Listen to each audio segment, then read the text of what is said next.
Thanks, Grant. Well, let me introduce myself if you don't know me. My name's Mal York. I'm the Senior Minister here. And friends, I thought it would be good for us to just take an opportunity now just to reflect on what we've heard from God's Word, spoken through Grant and through the Bible. It's good for us to reflect on these things, on what the resurrection might mean for us. But to aid us in that, we've actually asked Ben Shaw to come and say some words to us.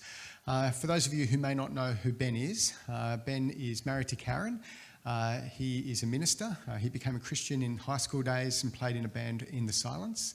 After that, what seems not long ago, he actually became the assistant minister here at St Andrews and knows many people here and is dearly loved by many people here. After I bonded with Ben during that time, we played a game on a squash court called wall soccer, and we bonded over a common foe. You'll have to ask John Dixon who that was, and you can ask him about what wall soccer is as well. After that, Ben went to the UK to minister with Karen. He's a preacher, he's an author, but he's also been on a journey with cancer over the past few years. And we are hugely blessed to have Ben here. And I've asked him if he would come and speak on what the resurrection means to him. So thanks, brother.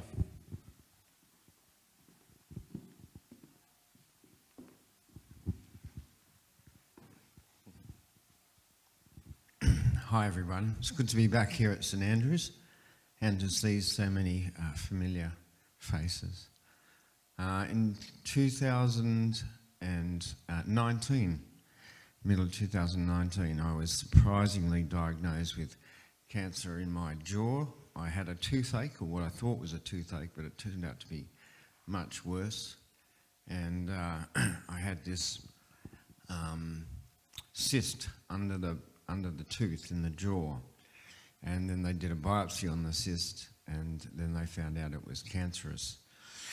In order to deal with this cancer, they had to cut my whole jaw out on this side of my face, use part of my leg bone here, my fibula, and replace my jaw with my fibula. And then at the beginning of 2020, the cancer returned, and well, now I've gone through radiotherapy, immunotherapy, and I'm now here in Australia getting some chemotherapy, and this is really the last punch we can throw at this cancer.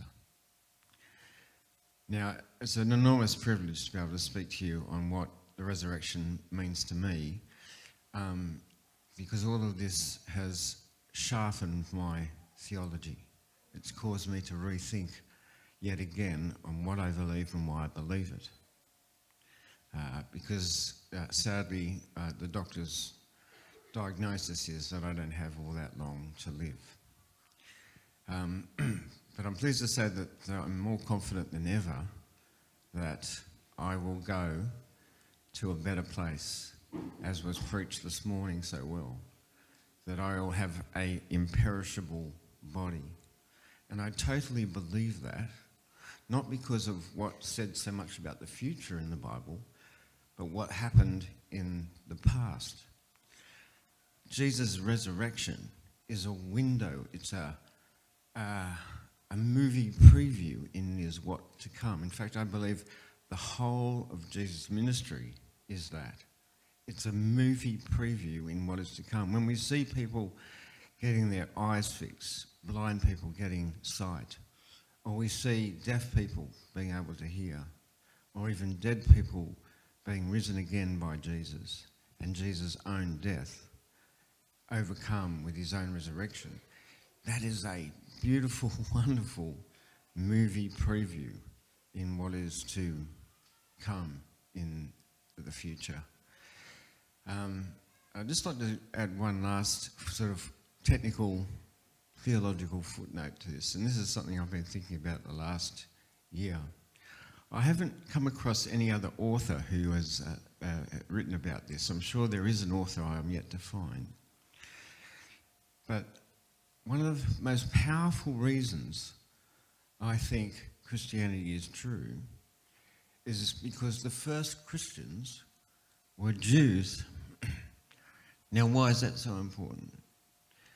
Well, the Jews were so tight on their theology and their customs and their forefathers. For any Jew to convert to Christianity and to say that the Messiah was a carpenter's son from Nazareth was outrageous. And people like Paul or any of the other apostles, for them to move away from their heritage, from their families, from their customs, and to go around saying, Jesus is the Messiah. He really was the King of the world, and is the King of the world, and he really did rise from the dead. For them to change from their Jewish culture to basically inherit a new culture, a Christian culture, was so radical, so amazing. And I found that very, very thought-provoking and very interesting of late. Anyway, can I encourage you, as the preacher, I forget the preacher's name, Grant? Yes, Grant said so well, to really think about this. And as he said, dividing the room into two different people, as Christians be encouraged. And if you're a doubter, a skeptic, or still investigating in Christianity, please continue to do so.